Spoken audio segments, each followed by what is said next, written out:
Hey, happy days. It is day 30. Just breathing in the smell of sage there. And got my herbal tea. Happy Paddy's Day tomorrow, people. I may be heading off with my daughter to do some greenery, dressing up. So you might see me in my attire tomorrow. It just depends on the weather because there's a blizzard coming up. Apparently, it's not going to be as bad as the last one, but it's going to be cold and possibly some snow. So not entirely sure of the movements. It's a nice bank holiday weekend here in Ireland, so we shall see. We shall see. Yeah, for me it'd be it could be greened up for the weekend, But yeah, it's not totally feasible, in relation to having my little girl, So we can chop and change, and hopefully there's some friends doing some face painting and what have you. And yeah, all round parade. I hope it goes well tomorrow. I hope there's the good weather, and it's not as is what the forecast says, So where are we? Where are we today? All I can say is that I'm on apples now for the last 2 days, and I've got 5 more apples to have tomorrow. So that'll be I had 3 apples yesterday, 5 today, and 5 tomorrow, and that's about it for my 3-day apple water fast. And then I'm moving on to chia seeds, which is replacing the beans. And I think I'm going to allow myself an apple a day, and maybe even puree the apple, so it's just pure apple sauce, and have that with the chia seeds, and then followed by the quinoa and the kale, and that's going to be my food intake, and to have that within the hour. So I'm in effect 23-hour a day fasting, and this is it. I'm up on the ante in myself in relation to impeccability. I want to do my exercise every day. I want to be putting a certain amount of time into my various inspirations. Like picking up the harp every day, picking up the guitar every day, singing some songs every day. Doing a bit of writing every day, getting down to the gardening, planting, and just generally all around kind of clearing space, clearing up everything, tidying stuff up, breaking my stuff down, getting ready for a potential move. So I feel like I've got more energy. I'm not quite, I can't say. I've had some really nice nights of dreams, and then some not so great. I'm not entirely sure that there's definitely been times where I felt like I've had enough beans for 2 days, and I've ate them all in one sitting. So there's still that tendency to overeat, even on the good diet. It's self-control. It's that idea of wanting to feel full. It's definitely something I've become consciously aware of.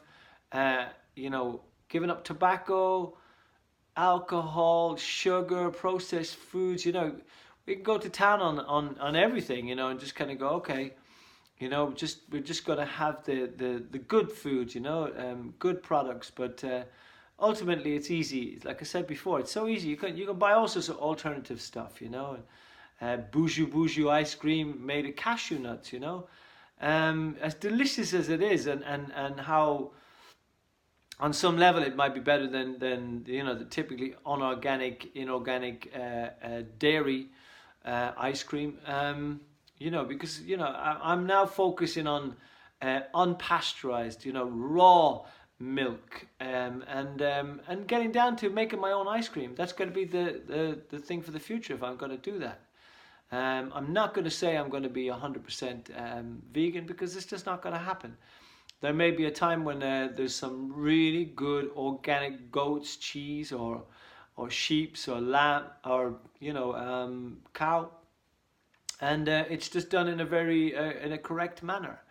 And same with the yogurt. It can be quite good for your stomach. So, but little and often, little and not often, is going to be the key. And as I said before, who knows what's going to happen with the meat, but certainly I'll be sticking with the wild, if at all. So I'm getting more and more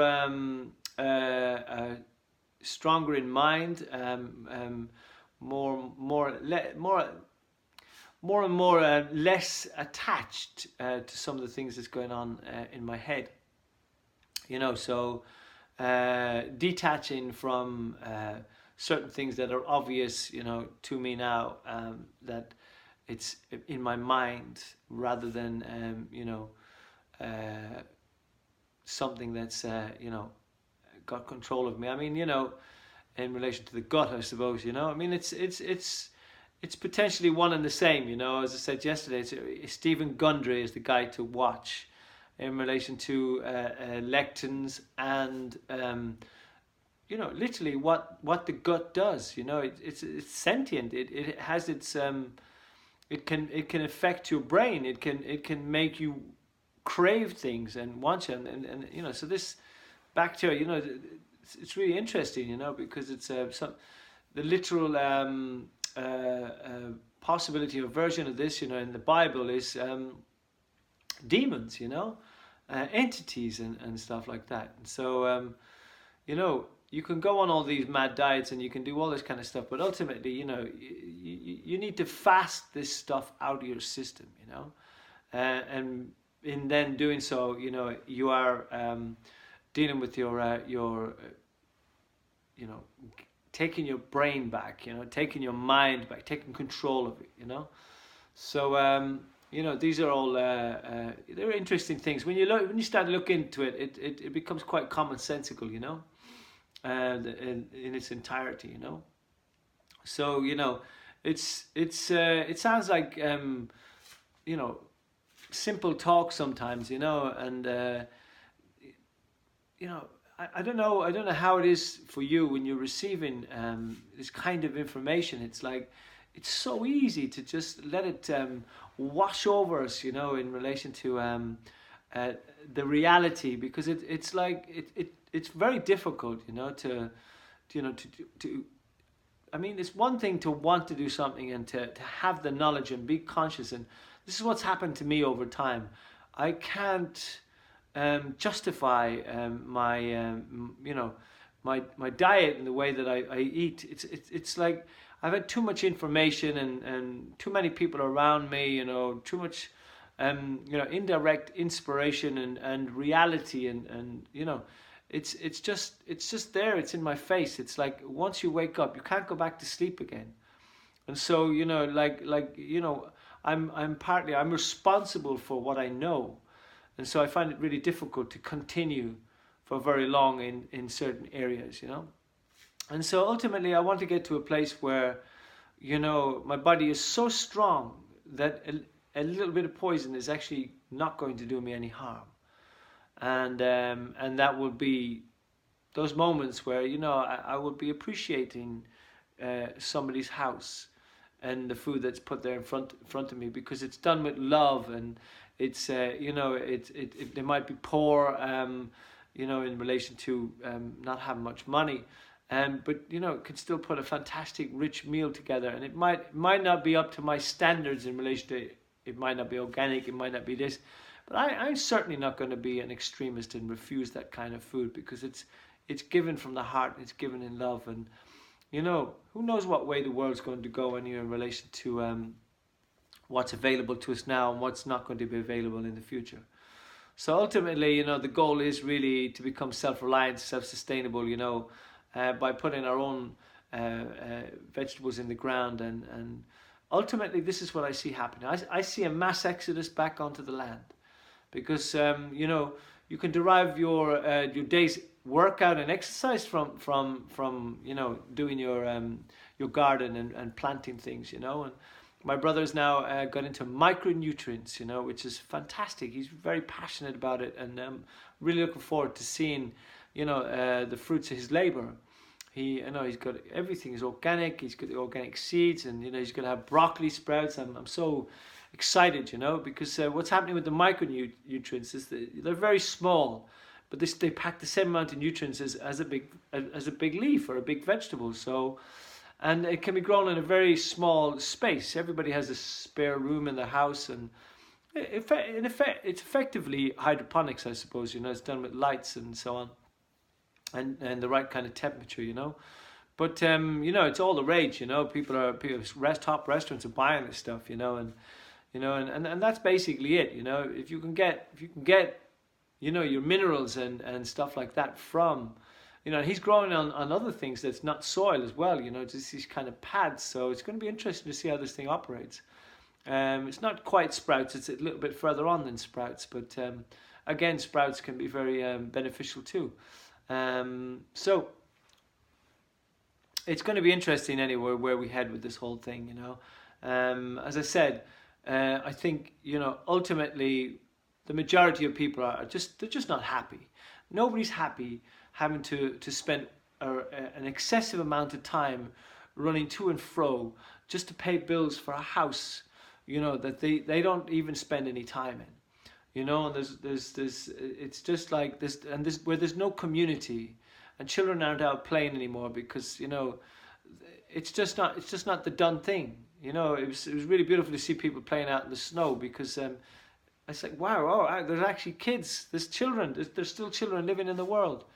So, you know, there's obviously something wrong with our society. We all know this, you know, and you know, I'm going to try and not ever get too political about this kind of reality, you know, because there seems to be good people on all sides of the fence, but certainly the people at the top, the people who are holding these positions of power in the various governments around the world, you know, and without getting conspiratory or paranoid about the scenarios, it's just like, it just seems to be the wrong people in the wrong jobs all across the board, you know. And everybody is stressed to the hilt. And what can I say? You know, we have to somehow take our energy away from this reality, and start a grassroots movement, which really starts with the self and the family, and you know, once if you can manage it in some way or some form or fashion to get a piece of land and sort out your food and shelter, then you're available to, you know, you've made free space and time to be able to live, and in so doing you will find yourself automatically wanting to help your brethren, extended family, you know, brothers, sisters, you know, the tribe. And this is what we should all be making our way towards, you know, releasing ourselves from the chains of this modern day slavery, this system that is not really working, you know, whatever way you look at it. And so making that first step into however long it's going to take you, into sorting those two major things out, food and shelter, you know, and moving to areas, you know, where there are like-minded people, so that you can stand shoulder to shoulder and you know, lean on a little bit for the necessary help, you know, that you might need, and information, you know, in order to be able to live a harmonious life. So, you know, this is on the cards for us all, because it's not sustainable, this modern day living. You know, it's not sustainable for anybody of us, and it's you know, it's created a lot of pain and suffering and suicide and depression and anxiety, and you know, a whole heap of things, you know. So this is it. It's new moon tomorrow.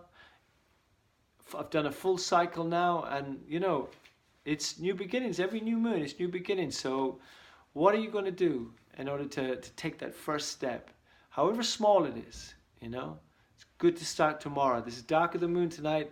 So blessed be, people. Lots of love, and new moon.